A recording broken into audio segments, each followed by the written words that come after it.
हमारे देश से बीते कुछ सालों से देखा जाए तो रिजल्ट के डिक्लेरेशन में काफ़ी लंबा डिले होता है। चाहे वो कोई एग्ज़ाम हो, चाहे किसी भी स्टेट गवर्नमेंट का एग्ज़ाम हो, चाहे सेंट्रल गवर्नमेंट के द्वारा ऑर्गेनाइज किया जाने वाला एग्ज़ाम, जैसे एसएससी हो।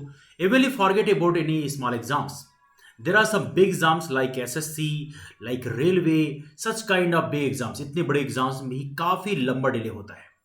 कमाल की बात यह है कि हमारे देश में जब भी कोई नोटिफिकेशन आता है तो नोटिफिकेशन आने में भी गवर्नमेंट काफी डिले करती है। इन केस यदि गवर्नमेंट ने नोटिफिकेशन दे भी दिया तो नोटिफिकेशन देने के बाद में उसका एग्जाम कराने में काफी डिले करती है। बार बार उसको पोस्टपोन किया जाता है। इन केस यदि उन्होंने एग्जाम करा भी दिया, एग्जाम कराने के बाद नाम आता है अब रिजल्ट डिक्लेयर करने का, लेकिन एग्जाम होने के कुछ ही दिनों बाद पता चलता है, न्यूज़पेपर में अगले दिन हेडलाइन निकलती है कि इस फला एग्जामिनेशन सेंटर में धांधली हो गई। और कमाल की बात है, एग्जामिनेशन का जो रिजल्ट है वापस से पोस्टपोन होने की संभावना बन जाती है। यदि एमपीपीएससी जैसे एग्जाम्स की बात करें तो एमपीपीएससी में एक नई चीज देखने के लिए मिली है, और वो देखने के लिए ये मिली है कि एमपीपीएससी में ओबीसी रिजर्वेशन का मामला पिछले कई महीनों से पेंडिंग में है। कमाल की बात यह है कि हमारे देश में जैसे कंटेम्प्ट ऑफ कोर्ट है, ऐसे केसेस बहुत जल्दी सुन लिए जाते हैं और ऐसे देश में काफी एक्टिविटी दिखाई जाती है। लेकिन जब बात होती है देश के लाखों युवाओं के करियर की, तो ऐसे मामले महीने महीने कई महीने पेंडिंग में रहते हैं।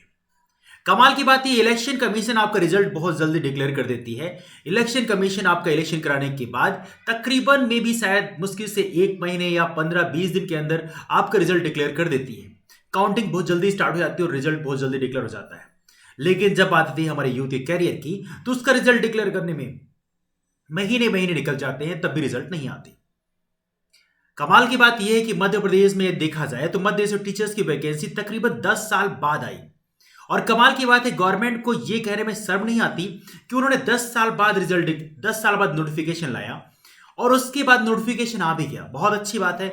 लेकिन उसके बाद आपने एग्जाम कंडक्ट कराया, एग्जाम कंडक्ट कराने के बाद उसका रिजल्ट आपने काफी लंबे अरसे बाद दिया, रिजल्ट डिक्लेयर कर भी दिया। उसके बाद आप अब करा रहे हैं डॉक्यूमेंट वेरिफिकेशन, और आपने एक दलील दी है कि कोरोना के कारण डॉक्यूमेंट वेरिफिकेशन में डिले हुआ है। मैं आपसे पूछना चाहता हूं जी, क्या नीट और जेई के जो स्टूडेंट्स हैं उनका यदि एग्जाम हो सकता है तो क्या डॉक्यूमेंट वेरिफिकेशन नहीं हो सकता? मेरा कहना यह है कि इलेक्शन कमीशन प्रेजेंट टाइम में इलेक्शन करा सकती है, तो क्या डॉक्यूमेंट वेरिफिकेशन नहीं हो सकता? मेरा कहना यह है कि यदि आप अपनी सरकार बनाने के लिए यहां वहां मीटिंग कर सकते हैं, इतनी एक्टिविटी दिखा सकते हैं, तो क्या डॉक्यूमेंट वेरिफिकेशन नहीं हो सकता? तो मेरा क्वेश्चन सिंपल सा है, एक छोटा सा क्वेश्चन है।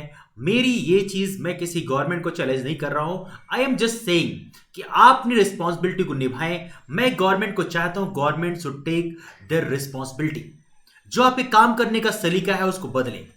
यदि सरकारी नौकरी में एक स्टूडेंट अपना सारा यूथ तकरीबन 4 से 5 साल बिता देता है और उसके बाद उसको नौकरी नहीं मिलती, तो आपको पता है उसको नौकरी पाने के लिए कितना भटकना पड़ता है, दर दर की ठोकरें खानी पड़ती है, तब भी उसको कोई नौकरी नहीं मिलती। हमारे देश में कह देना बहुत आसान है कि हमारे यहाँ डॉक्टर्स ना करें, इंजीनियर्स इस भीड़ में शामिल ना हों, लेकिन कमाल की बात है बाकी जो ग्रेजुएट्स होते हैं उनके लिए क्या कोई जॉब अपॉर्चुनिटी क्रिएट हो रही है? Is there any job opportunities are there? और जॉब अपॉर्चुनिटीज होती भी है तो हमारे देश में जो टॉप कॉलेजेस हैं उनको प्लेसमेंट मिल जाता है, लेकिन जो लोअर लेवल के कॉलेज होते हैं ना तो उनको कोई प्लेसमेंट मिलता, ना किसी तरह की, अनएम्प्लॉयमेंट अपने टॉप लेवल पे, चरम सीमा पे। लेकिन बात जब होती है हमारे देश में, किस तरह की बात होती है हमारे देश में, बात होती है कि ये इशू है। ऐसे इररिलेवेंट इश्यूज भी मीडिया में डिस्कस किए जाते हैं जिस इश्यूज को मीडिया में बेसिकली डिस्कस नहीं करना चाहिए। मीडिया में डिस्कस करना चाहिए हमारे देश में अनएम्प्लॉयमेंट कितना है, हमारे देश में पॉवर्टी कितनी है, हमारे देश में कितने किसानों की डेथ हो रही है, इन चीजों को एड्रेस करने की जरूरत है। लेकिन कमाल की बात है, मीडिया दिखाती है कि सीबीआई ने ये किया, सीबीआई ने यहां रेड डाली, उसका बल्कि इतना जरूरत भी नहीं होता, लेकिन आप मेन चीजों को एड्रेस भी नहीं करते हो। तो कहीं ना कहीं यहां गवर्नमेंट को अकाउंटेबल करने की जरूरत है। कहीं ना कहीं गवर्नमेंट को ऐसा कोई स्कीम डेवलप करना चाहिए जिससे गवर्नमेंट 2 से 3 महीने के अंदर एग्जाम कराए, रिजल्ट डिक्लेयर करे और अपॉइंटमेंट दे दे। ऐसे सिस्टम बनना चाहिए। पंचवर्षीय योजना जो सिस्टम आपने बना रखी है, ये बहुत गलत बात है। This is not good idea. तो राइट नाउ मेरा कहना यह है कि यदि आपके एग्जाम की, यदि आप एक पॉलिटिशियन हैं, यदि आप मेरी बात सुन रहे हैं, तो आपके एग्जाम का मतलब आपके इलेक्शन का नोटिफिकेशन इलेक्शन कमीशन तो बिल्कुल टाइमली जारी कर देता है। और कमाल की बात है आपका एग्जाम भी टाइम पे हो जाता है, मतलब इलेक्शन भी टाइम पे हो जाता है। और कमाल की बात है इलेक्शन यदि टाइम पे हो जाता है, उसके बाद में रिजल्ट भी बिल्कुल टाइम से डिक्लेयर हो जाता है, 15 से 20 दिन के अंदर आपका रिजल्ट डिक्लेयर हो जाता है। तो आखिर हम लोगों ने आपको क्या बिगाड़ा है कि हमारा रिजल्ट डिक्लेयर करने में आप इतना डिले करते हैं? ढेरों सारे रीजन बताते हैं। यदि आपको केस नहीं लड़ना है तो आप ना लड़िए, डायरेक्टली बोल दीजिए कि केस हम नहीं लड़ना चाहते, लेकिन जो भी इश्यूज हैं उसको इमीडिएटली रिजॉल्व किए जाएं। चूंकि ये हमारे देश के लाखों की संख्या में यूथ का मामला है। एक चीज मैं और कहना चाहता हूं, गवर्नमेंट से पूछना चाहता हूं, क्या वाकई अब गवर्नमेंट जॉब नहीं निकालना चाहते? यदि नहीं निकालना चाहते तो आप पब्लिकली आके प्लेटफॉर्म में बोल दीजिए कि नहीं, मेरे गवर्नमेंट जॉब निकालना ही नहीं है। तो यहां पे हमारे जो स्टूडेंट्स हैं, हम लोग जो है वो गवर्नमेंट जॉब की तैयारी करना बंद कर दें। सिंपल सी बात है। तो आखिर इस दिलासा में कि गवर्नमेंट जॉब निकलेगी, इस दिलासा में आप दो चार कुछ गवर्नमेंट जॉब निकालते हैं। हालांकि बीते कुछ सालों से देखा गया है कि ग्राफ काफी नीचे जा रहा है।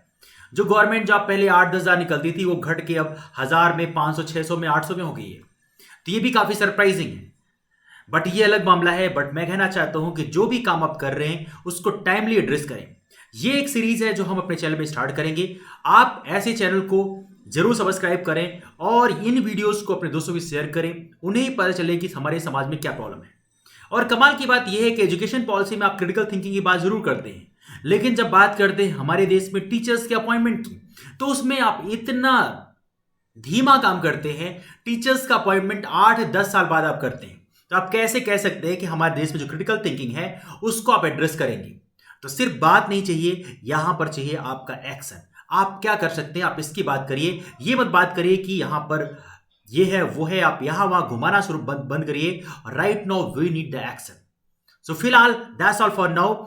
आप इस चीज को हैशटैग के साथ जरूर कमेंट करें, we want notification, we want results and MPPSC declare result. एक हैश के साथ कमेंट करें अपने ट्विटर अकाउंट में, इंस्टाग्राम में, यूट्यूब में, फेसबुक में, जहां भी हो नीचे आप देख रहे हो तो आप नीचे कमेंट करें। कमेंट करना है आपको हैश एमपीपीएससी डिक्लेयर रिजल्ट। तो please comment this down as much as possible. तो that's all for now, thank you so much, bye bye.